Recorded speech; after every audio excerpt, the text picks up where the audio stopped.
Assalamualaikum warahmatullahi wabarakatuh. Perkenalkan nama saya Ratna Ningsih, mahasiswi Perbankan Syariah Universitas Islam Al-Hidayah. Dalam video kali ini saya akan memaparkan sedikit mengenai konsep manajemen keuangan syariah. Manajemen keuangan syariah adalah proses pengelolaan keuangan yang dilandaskan pada prinsip-prinsip syariah Islam, di mana setiap aktivitas keuangan harus sesuai dengan hukum Islam atau hukum syariah. Dalam manajemen keuangan syariah, tidak diperbolehkan adanya unsur riba atau bunga, goror atau ketidakpastian, maisir atau spekulasi, dan haram. Di antaranya itu barang atau jasa yang dilarang dalam Islam. Berikut adalah konsep-konsep utama dalam manajemen keuangan syariah. Yang pertama, larangan riba atau bunga. Dalam Islam, riba atau bunga dianggap haram. Sistem keuangan syariah menghindari riba dan menggantinya dengan sistem bagi hasil atau profit loss sharing. Produk keuangan syariah harus mudharabah dan musyarakah digunakan sebagai alternatif. Yang kedua, zakat. Zakat adalah kewajiban bagi setiap muslim yang mampu, dan ini menjadi penting dalam manajemen keuangan syariah. Zakat fungsi untuk membersihkan harta dan mendistribusikan kekayaan secara merata kepada yang membutuhkan. Yang ketiga, konsep utama yang ketiga yaitu prinsip keadilan. Artinya setiap transaksi dalam keuangan syariah harus berdasarkan keadilan. Baik pihak yang menyediakan dana maupun yang menerima harus mendapatkan keuntungan atau kerugian secara adil sesuai dengan kesepakatan. Yang keempat yaitu bagi hasil. Bagi hasil menjadi dasar dalam beberapa instrumen keuangan syariah seperti mudharabah atau musyarakah. Dalam konsep ini, laba atau rugi dibagi sesuai dengan rasio yang telah disepakati oleh kedua belah pihak. Yang kelima, prinsip transparansi atau kejelasan atau goror. Transaksi yang mengandung ketidakpastian atau kespekulasi atau goror dilarang dalam sistem keuangan syariah. Oleh karena itu, segala bentuk kontrak dan perjanjian harus jelas dan transparan. Yang keenam, investasi pada halal. Investasi dalam keuangan syariah hanya diperbolehkan pada sektor-sektor yang halal, yaitu sesuai dengan ajaran Islam. Investasi dalam bisnis yang melibatkan alkohol, perjudian, atau produk-produk haram lainnya tidak diperbolehkan. Yang ketujuh yaitu mekanisme anti spekulasi atau maisir. Manajemen keuangan syariah menghindari transaksi yang bersifat spekulasi atau judi atau maisir. Ini bertujuan untuk menjaga stabilitas ekonomi dan mencegah kerugian yang tidak adil. Tujuan dan peran penting manajemen keuangan syariah. Yang pertama itu tujuan manajemen keuangan syariah. Di antaranya yaitu mencapai keberkahan. Pengelolaan keuangan syariah bertujuan untuk mencapai keberkahan dalam harta melalui transaksi yang halal, zakat, infak, serta menghindari hal-hal yang dilarang oleh Islam seperti riba, goro, dan maisir. Yang kedua, mendukung pertumbuhan ekonomi umat.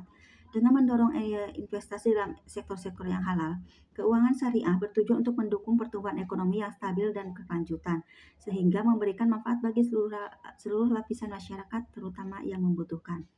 Yang ketiga yaitu meningkatkan keadilan ekonomi. Sistem keadilan syariah berusaha untuk menghilangkan ketidakadilan dalam kontribusi kekayaan. Melalui mekanisme zakat dan transaksi bagi hasil, sistem ini berkontribusi pada pemerataan ekonomi. Yang keempat, tujuan manajemen keuangan syariah yang keempat itu mengurangi ketidakpastian atau resiko spekulasi. Dengan menghindari transaksi yang spekulasi atau maisir yang penuh ketidakpastian atau goror, manajemen keuangan syariah bertujuan untuk menciptakan stabilitas dan aktivitas ekonomi dan keuangan. Tujuan yang terakhir itu meningkatkan kesejahteraan sosial. Salah satu prinsip penting keuangan syariah adalah kepedulian terhadap masyarakat melalui pendistribusian zakat, sedekah, dan wakaf yang bertujuan untuk mengurangi kemiskinan dan meningkatkan kesejahteraan umat.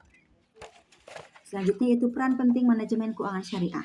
Yang pertama, memberikan alternatif pembiayaan yang beretika.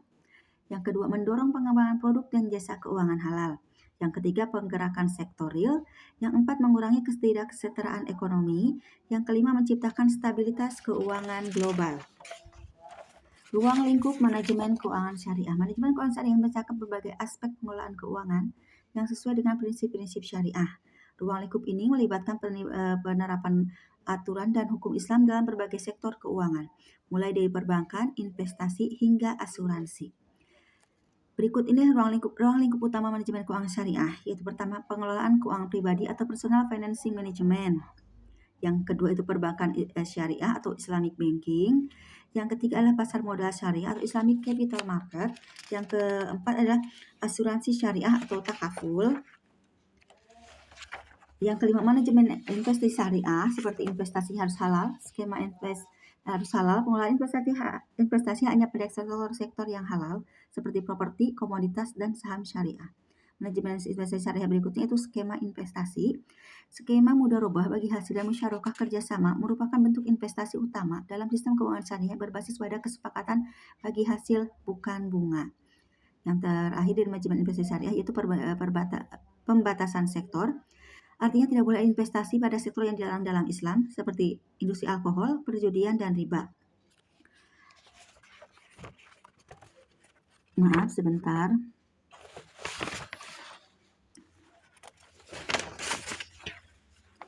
Ruang lingkup manajemen keuangan syariah yang selanjutnya yaitu zakat, infak, dan wakaf. Yang keenam akuntansi syariah, yang kedelapan pembiayaan mikro syariah. Dari materi ini dapat disimpulkan bahwa konsep manajemen syariah adalah landasan dalam pengelolaan keuangannya berbasis pada etika dan hukum Islam. Tujuan dan peran manajemen keuangan syariah memerankan peran penting dalam menciptakan keseimbangan antara aspek spiritual, sosial, ekonomi yang adil dan berkelanjutan, yang tidak hanya menguntungkan individu tetapi juga masyarakat secara keseluruhan. Manajemen keuangan syariah melibatkan aspek-aspek yang lebih luas daripada sekedar pengelolaan keuangan konvensional karena mencakup kepatuhan terhadap prinsip-prinsip syariah yang mengutamakan keadilan, keberhakahan, serta tanggung jawab sosial. Sekian pemaparan materi dari saya. Mohon maaf jika ada salah kata dan kekurangan. Billahi taufiq wal hidayah. Wassalamualaikum warahmatullahi wabarakatuh.